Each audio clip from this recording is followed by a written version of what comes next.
नमस्कार दोस्तों, स्वागत है आपका एक और नई वीडियो में। आज की वीडियो में हम डिस्कस करने वाले हैं यूओयू बीए थर्ड सेमेस्टर के कुछ इम्पोर्टेंट क्वेश्चन जो कि एग्ज़ाम में आने के पूरे चांसेज हैं। कुछ क्वेश्चन हमने पार्ट 1 में डिस्कस कर लिए हैं। अगर आपको वो देखने हैं तो उसका लिंक आपको डिस्क्रिप्शन में मिल जाएगा, वहाँ से जाके आप उन क्वेश्चन को देख सकते हैं। अगर आप लोग चैनल पर नए हैं तो चैनल को सब्सक्राइब कर लीजिए और वीडियो पसंद आए तो वीडियो को लाइक करके शेयर कर दीजिए। तो चलिए देखते हैं कुछ क्वेश्चन जिसका सब्जेक्ट कोड है BAECN 201 और सब्जेक्ट का नाम है लोक वित्त के मूल तत्व। तो चलिए शुरू करते हैं। इससे पहले के 5 क्वेश्चन हमने पहली वीडियो में डिस्कस कर लिए हैं, तो छठे क्वेश्चन से इस वीडियो में हम देखते हैं। क्वेश्चन 6 है, राजकोषीय नीति क्या है, इससे आर्थिक स्थिरता में कैसे उपयोग किया जा सकता है। तो चलिए देखते हैं राजकोषीय नीति क्या होती है। राजकोषीय नीति सरकार द्वारा अपनाई गई वह नीति है जिसके माध्यम से सरकारी आय और व्यय का प्रबंधन किया जाता है। इसका उद्देश्य आर्थिक विकास, स्थिरता और सामाजिक कल्याण को बढ़ावा देना है। अब देखते हैं राजकोषीय नीति के घटक। पहला घटक जो है वो होता है आय, कर राजस्व जैसे आयकर या बिक्री दर, गैर कर राजस्व जैसे शुल्क और लाभांश। और राजकोषीय नीति का दूसरा घटक देखते हैं व्यय, विकासात्मक व्यय जैसे बुनियादी ढांचे का विकास, गैर विकासात्मक व्यय जैसे प्रशासनिक खर्च। और तीसरा घटक देखते हैं ऋण प्रबंधन, घरेलू और विदेशी ऋणों का प्रबंधन। राजकोषीय नीति के अब कुछ उद्देश्य देखते हैं। मुद्रास्फीति का नियंत्रण, कर बढ़ाकर और गैर जरूरी व्यय घटाकर जो है मुद्रास्फीति का नियंत्रण किया जाता है। दूसरा है मंदी का समाधान, सार्वजनिक व्यय बढ़ाकर और करों में कमी करके जो है मंदी का समाधान किया जाता है। इसका उद्देश्य जो है ये होता है। तीसरा जो है वो है संतुलित विकास, पिछड़े क्षेत्रों में निवेश और योजनाएं शुरू करके जो है संतुलित विकास किया जाता है।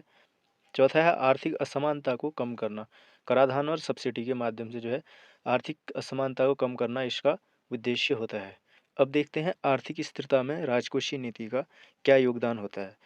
पहला जो है वो होता है मुद्रास्फीति में नियंत्रण, कर बढ़ाकर और व्यय घटाकर मुद्रा की अधिकता को नियंत्रित किया जाता है। और दूसरा है मंदी का समाधान, निवेश और व्यय बढ़ाकर रोजगार और उत्पादन को प्रोत्साहित किया जाता है। तीसरा जो है वो है लंबी अवधि के विकास, आधारभूत संरचना और मानव संसाधन विकास में निवेश किया जाता है। चौथा है सामाजिक कल्याण, स्वास्थ्य, शिक्षा और सामाजिक सुरक्षा योजनाओं में व्यय जो है राजकोषीय नीतियों द्वारा आर्थिक स्थिरता में योगदान, इतने जो ये यहाँ पे लिखे गए हैं इनके जरिए जो है लाया जाता है। अब देखते हैं निष्कर्ष। राजकोषीय नीति आर्थिक स्थिरता और विकास का एक महत्वपूर्ण उपकरण है। यह सामाजिक और आर्थिक असमानताओं को दूर करने में भी सहायक होता है। कुछ इस तरीके से जो है हमने क्वेश्चन 6 सॉल्व कर लिया है, जो कि था राजकोषीय नीति क्या है और इसके आर्थिक स्थिरता में कैसे उपयोग किया जाता है। अगर आप लोगों ने इसका पार्ट 1 नहीं देखा तो आप इसका डिस्क्रिप्शन में जाके वहाँ से देख सकते हैं। तो अब देखते हैं सातवां क्वेश्चन। सातवां क्वेश्चन जो है वह है लोक वित्त के मुख्य घटकों को विस्तार से समझाइए। लोक वित्त के जो है मुख्य घटक क्या होते हैं उनको बताना है। तो चलिए देखते हैं।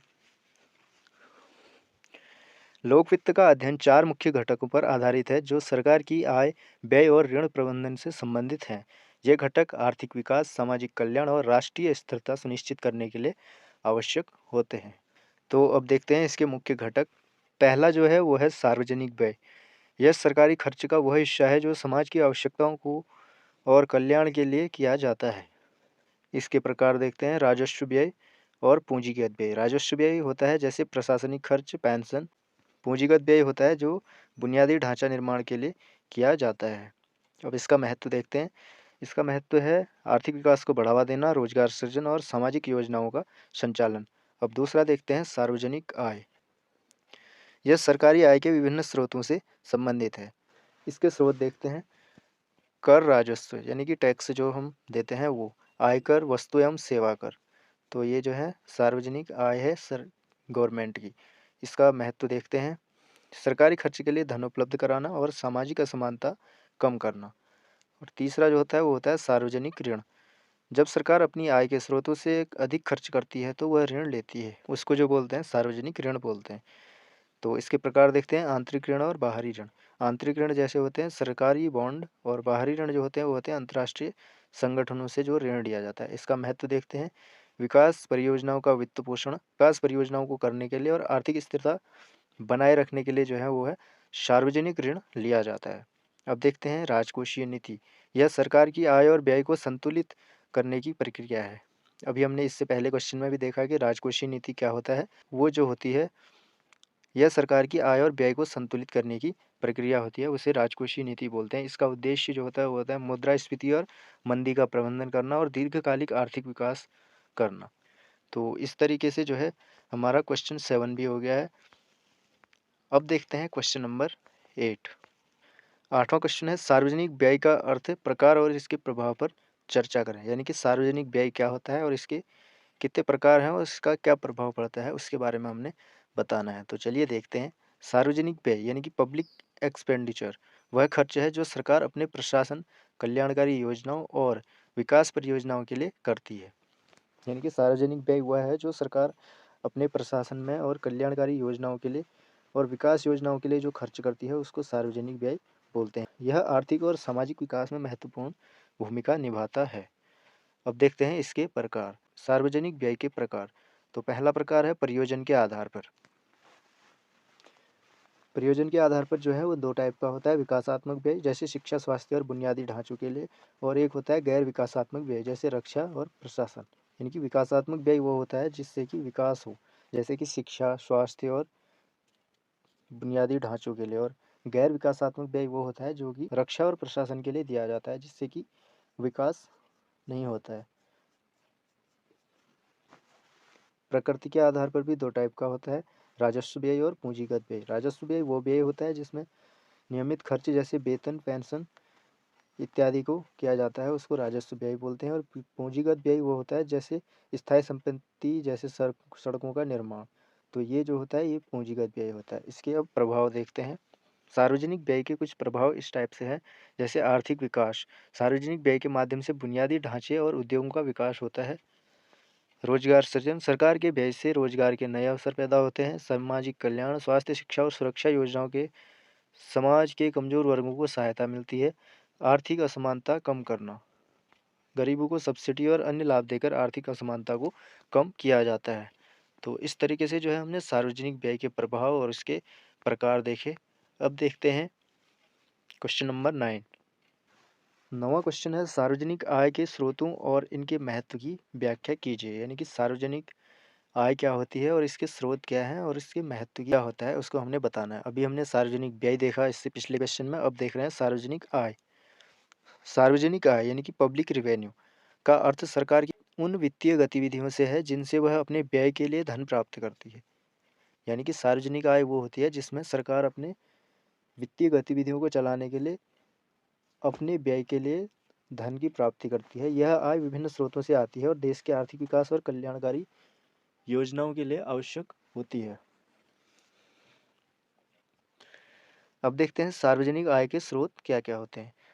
तो सबसे पहला जो है वो है कर राजस्व यानी कि टैक्स रिवेन्यू। कर जो है 2 टाइप का होता है, प्रत्यक्ष कर और अप्रत्यक्ष कर। प्रत्यक्ष कर वो होता है जैसे आयकर, कॉरपोरेट टैक्स इत्यादि, और अप्रत्यक्ष कर वो होता है जैसे वस्तु एवं सेवा कर यानी कि जीएसटी और उत्पाद शुल्क। और फिर होता है गैर राजस्व कर। गैर राजस्व कर में जो आता है वो होता है शुल्क जैसे पासपोर्ट शुल्क, लाभांश और ब्याज यानी कि सरकारी उपक्रमों से प्राप्त जुर्माने और दंड, कानून उल्लंघन से जो वसूली होती है वो भी सार्वजनिक आय होती है। और सार्वजनिक उद्यमों से आय जैसे भारतीय रेलवे, भारतीय रेलवे से जो भी आय होती है उसको सार्वजनिक आय कहेंगे। तीसरा सार्वजनिक आय का स्रोत होता है वो होता है ऋण और सहायता। इसमें जो है 2 टाइप है, आंतरिक ऋण और बाहरी ऋण। आंतरिक ऋण में आते हैं सरकारी बॉन्ड वगैरह, और बाहरी ऋण में जो है अंतर्राष्ट्रीय संगठनों से जो ऋण लिया जाता है वो। अब देखते हैं सार्वजनिक आय के महत्व। तो सार्वजनिक आय के महत्व जो है, पहला जो है सरकारी व्यय के लिए धन। आय से सरकार शिक्षा, स्वास्थ्य और रक्षा और बुनियादी ढांचे में खर्च करती है। यानी कि जो सार्वजनिक आय गवर्नमेंट के पास आती है उसको शिक्षा, स्वास्थ्य और रक्षा में खर्च करती है। आर्थिक असमानता को कम करना, करों के माध्यम से धन का पुनर्वितरण। यानी कि जो कर लिया जाता है उस धन को आर्थिक असमानता को कम करने के लिए खर्च किया जाता है। आर्थिक स्थिरता, मुद्रास्फीति और मंदी जैसी समस्याओं से निपटने में भी सार्वजनिक आय जो है वो हेल्प करती है। चौथा है राष्ट्रीय विकास। सार्वजनिक आय से देश की बुनियादी संरचनाओं और सेवाओं का विकास होता है। यानी कि सार्वजनिक आय जो होती है उससे राष्ट्रीय विकास भी होता है। और आपातकालीन आवश्यकताएं, युद्ध, प्राकृतिक आपदा और महामारी जैसे आपात स्थिति में भी जो सार्वजनिक आय गवर्नमेंट के पास एकत्रित हुई रहती है उसको युद्ध और प्राकृतिक आपदा जैसी कुछ आ जाती है तो उसमें खर्च किया जाता है। निष्कर्ष देखते हैं, सार्वजनिक आय सरकार की वित्तीय प्रणाली का महत्वपूर्ण हिस्सा है। या समाज और अर्थव्यवस्था के विकास के लिए आवश्यक संसाधनों को जुटाने में जो है वो मदद करती है। कुछ इस तरीके से जो है हमने 9वां क्वेश्चन भी कर लिया। अब देखते हैं 10वां क्वेश्चन। 10वां क्वेश्चन है, सार्वजनिक ऋण क्या है, इसके प्रकार और महत्व को समझाइए।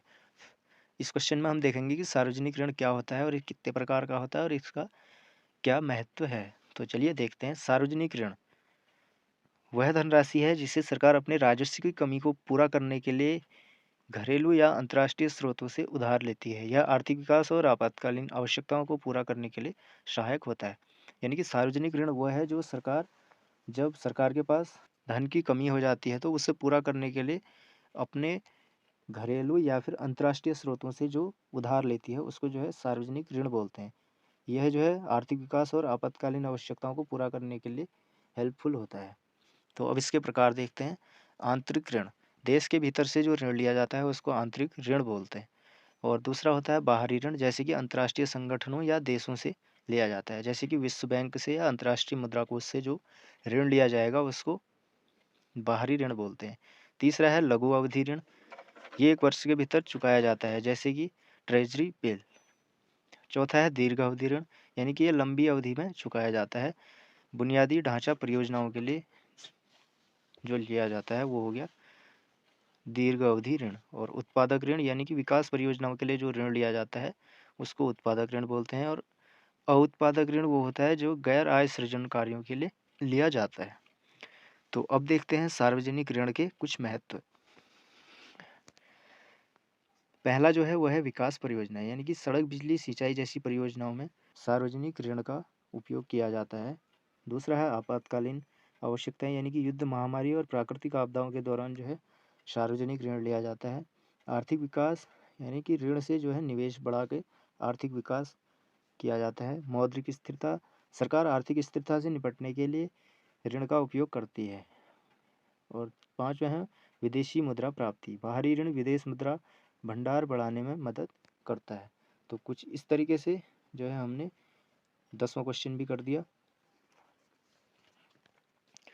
अगर आपको वीडियो पसंद आई तो वीडियो को लाइक करके चैनल को सब्सक्राइब कर दीजिए। बाकी के क्वेश्चन आपको पार्ट 3 में मिलेंगे। अगर सारे क्वेश्चन इस वीडियो में सॉल्व कर देंगे तो वीडियो काफ़ी लंबी बन जाएगी, इसलिए मैंने इन क्वेश्चन को कुछ पार्ट्स में डिवाइड किया है जिससे कि आपको देखने में आसानी हो। तो मिलते हैं नेक्स्ट वीडियो में। Thank you so much for watching.